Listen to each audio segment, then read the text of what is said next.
Right, been doing a few jobs, and essentially I've done all or the majority of the riveting work on the side. Got put a few more rivets in over here.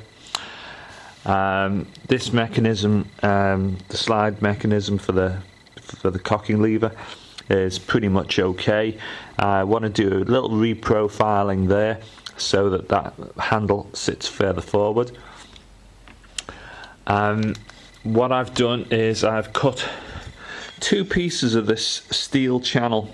Now the channel's probably made up of out of steel, which is approaching 2 mil thick. It's about 38 millimeters across externally, 38, and inside about 34ish.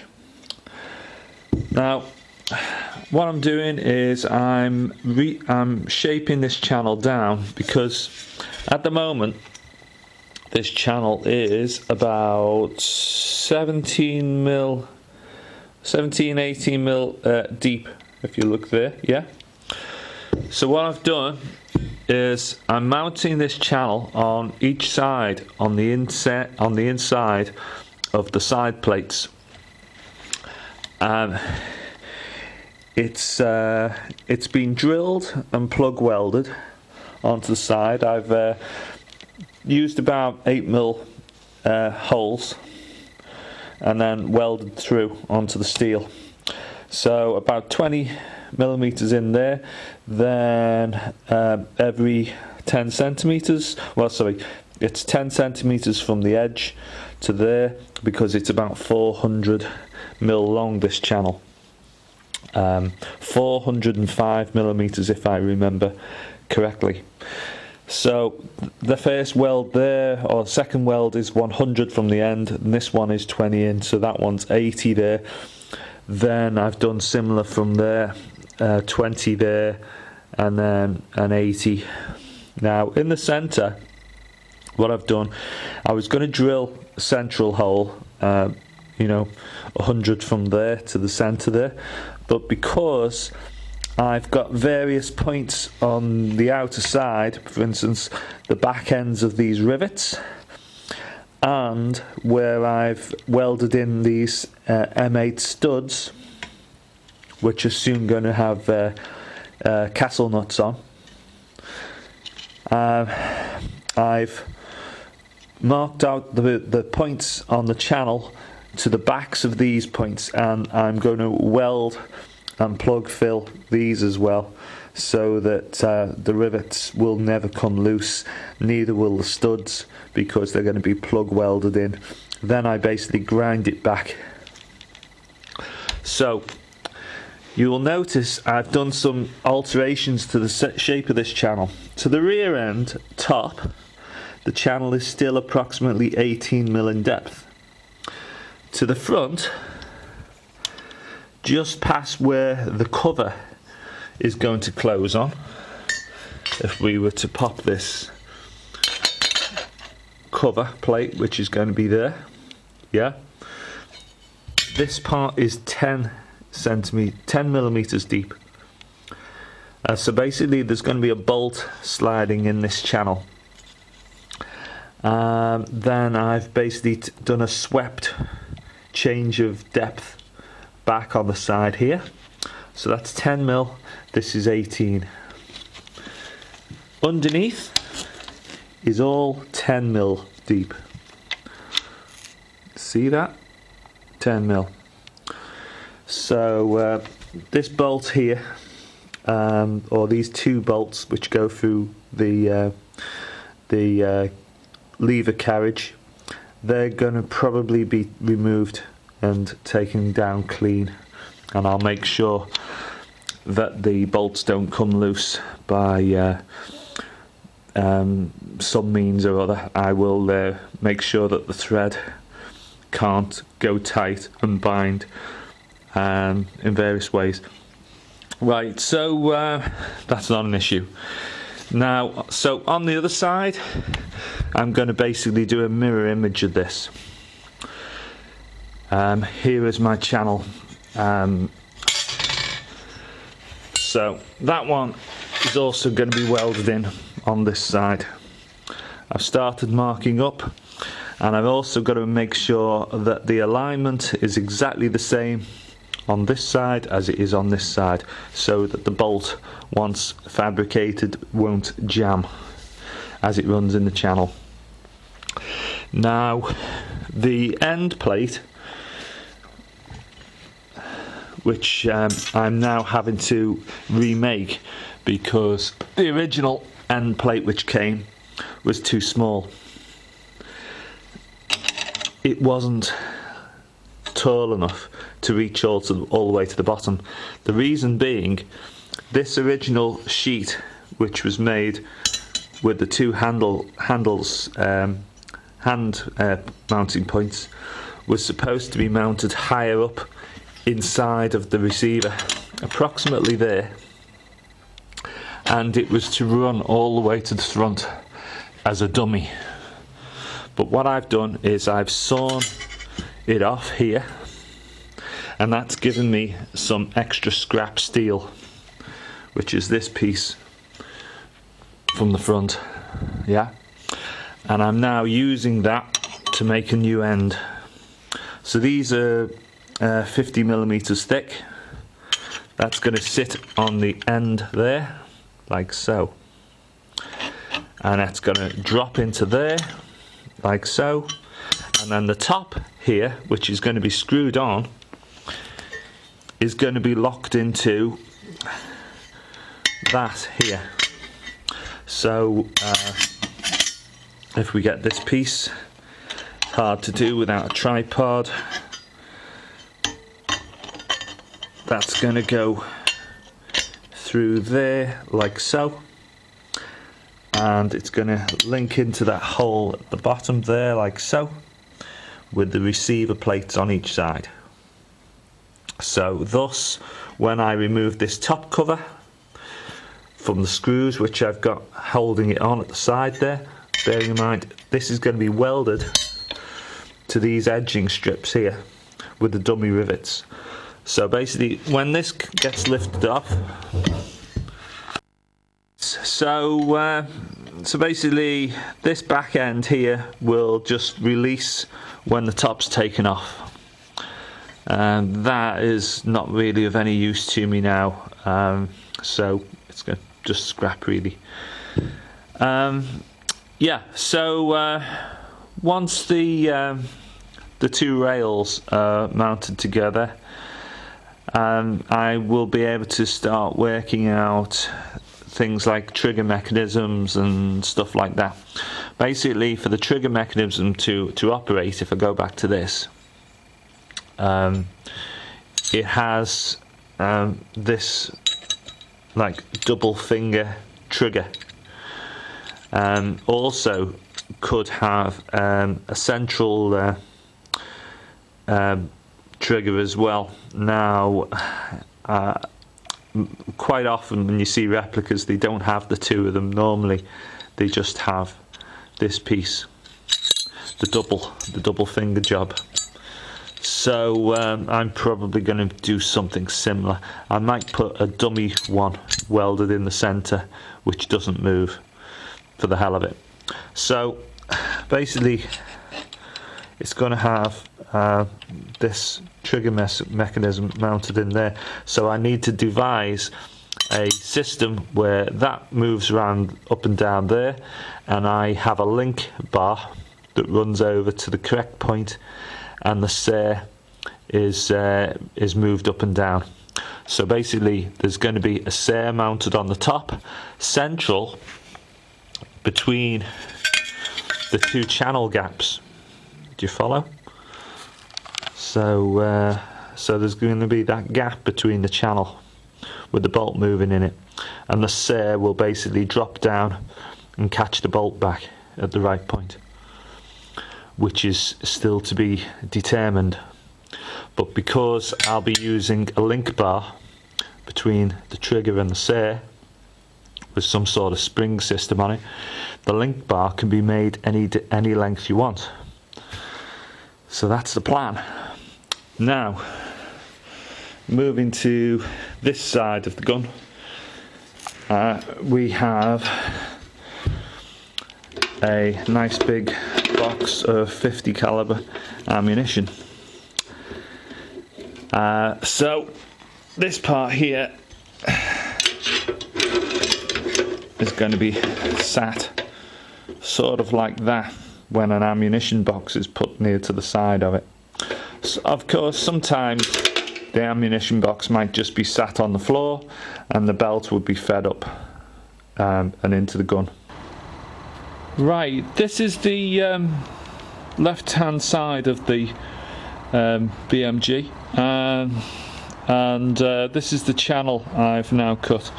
I say it's a mirror image of the right hand side with a slight alteration to it, which some of you will notice, and I may or may not be going into a discussion about that, but it's far enough into this series of videos so that the criminal element, shall we say, might not be watching the video now.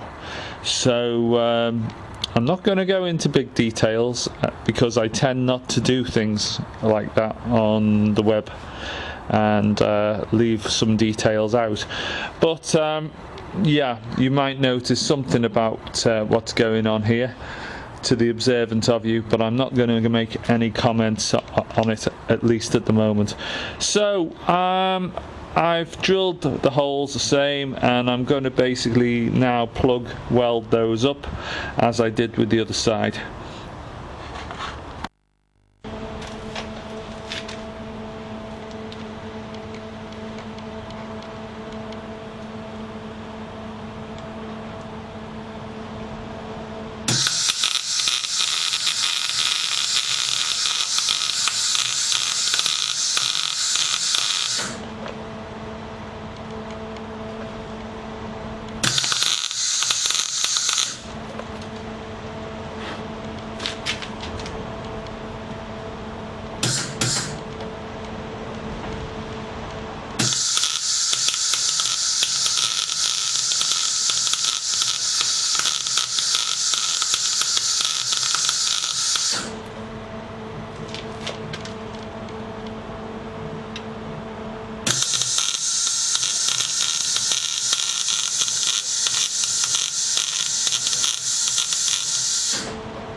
Okay, I can now grind that back.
not the best grinding I've ever done, but it'll do. At least it's not proud of the leaning out inside the channel, you know, sticking out in the channel. So that's basically what I need.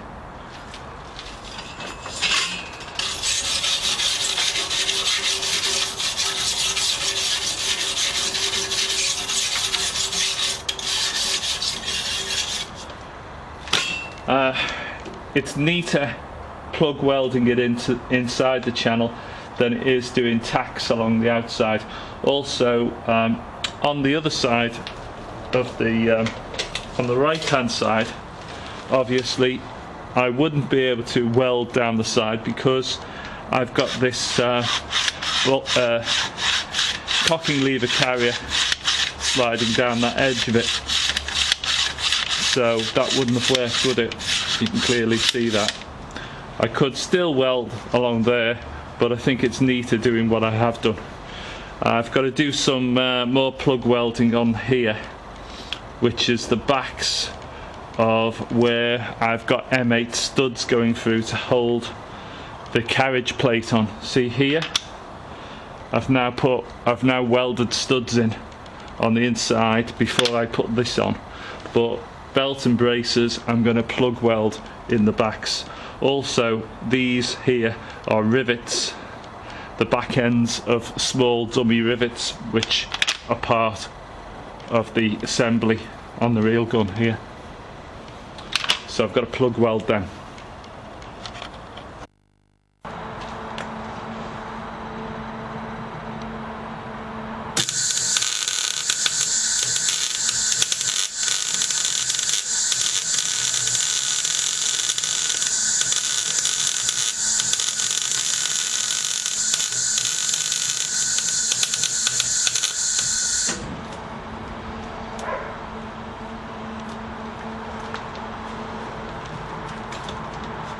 Well, I'm just welding up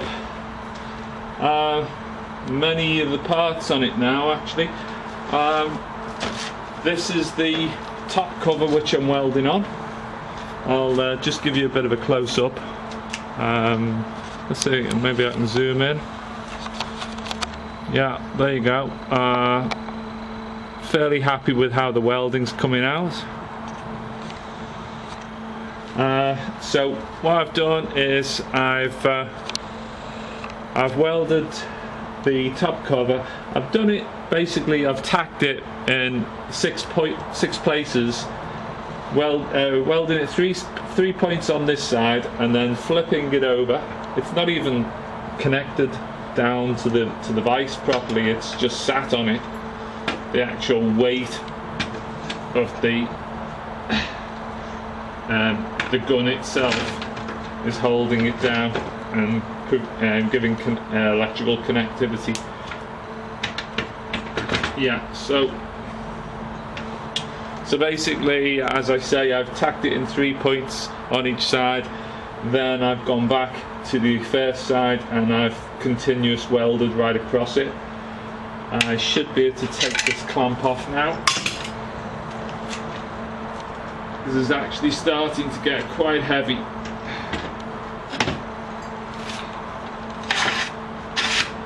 Pull the carriage across,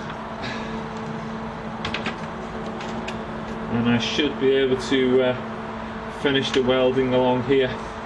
Now, before I welded all this up, I obviously did a lot of checks, making sure that the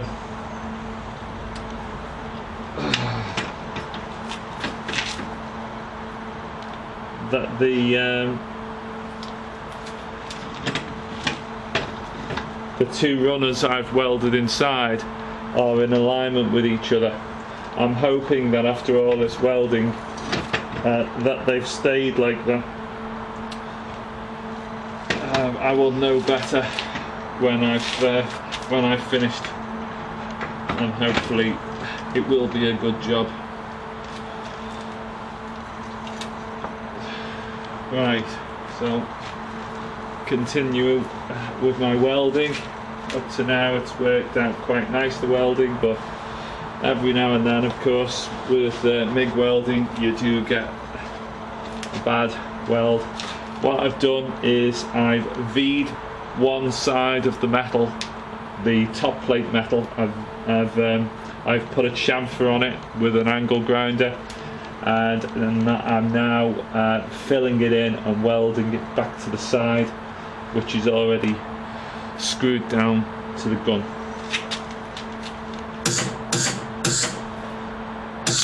Just get that little lump off it.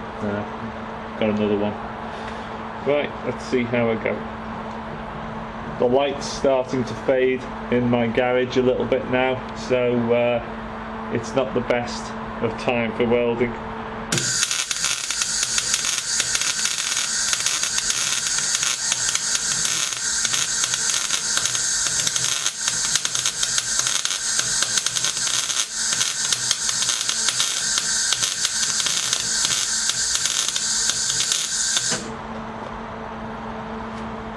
Not too bad.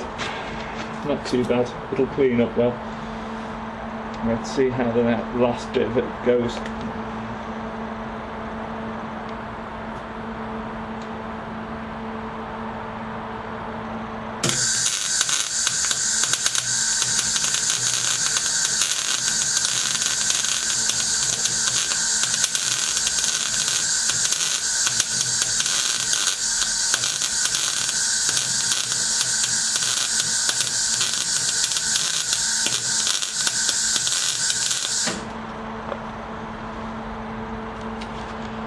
Yeah, fairly happy.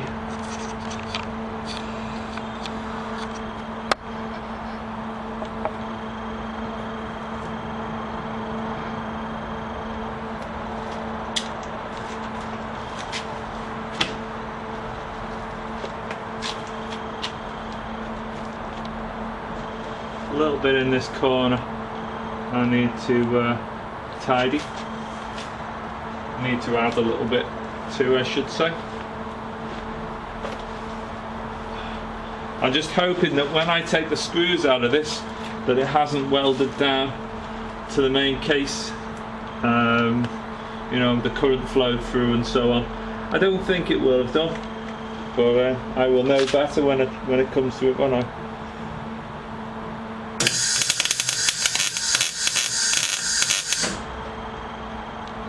Yeah, that's the worst bit yet. Always the way.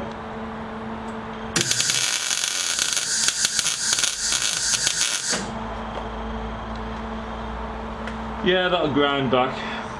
Okay, time for a bit of a clean up with the grinder.